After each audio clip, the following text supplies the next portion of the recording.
Ako ito, pangarap ito, ni Mary Grace Restaurant.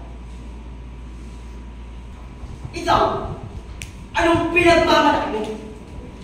Yang pangarap mo? Pagsusulat? Mababakain ka ba yan? Magtiro nga? Magtiro nga? Mga salita, paulit-ulit ko naririnig galing sa bibig ng aking ama. Matino ko, kasi may pangarap ko. Nakakatawa. Tinuro sa akin na dapat ako mangarap. Ngayon, alam ko na gusto ko, sila namang may-ari nito. Itong pangarap ko, gusto kong mag-istikat na manunulat. Maging ako, yung tinatahak at talagang gusto mo. Hindi itong, hindi ako, nasa third college na ako sa Conservative. Si ate at kuya, mga engineers, tulad ni Papa at Mama. Ako, di ko alam kung patuloy ko ba ito.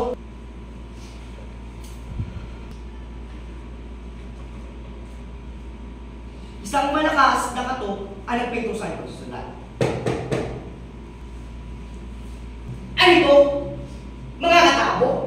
Kaya nasa third year ka pala? Kahit ang tanda mo na? Kasi itong pagsusulat ang inuuna mo. Sunugin mo yan! Pangarap mo yan! Kapaluan yan!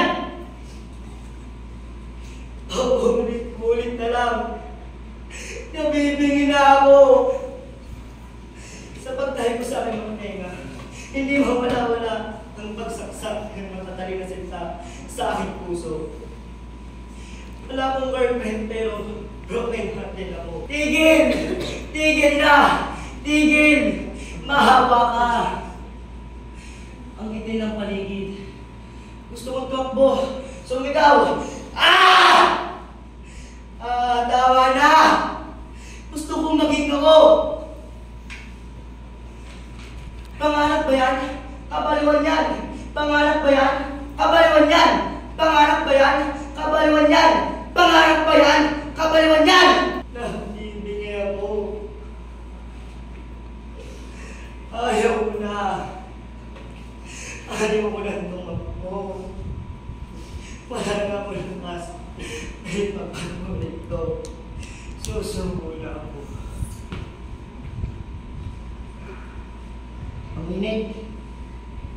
Nakasilaw. Sa pagdilang ko, umaga na pala.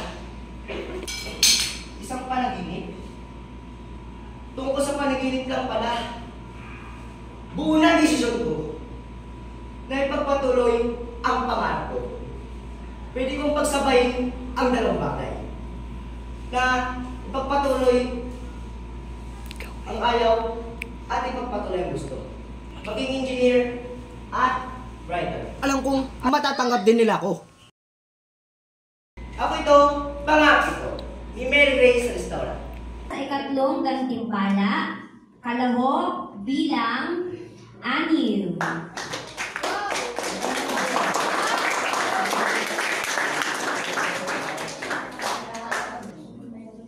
Para naman sa ikalawang gantimpala, kalahok bilang 7.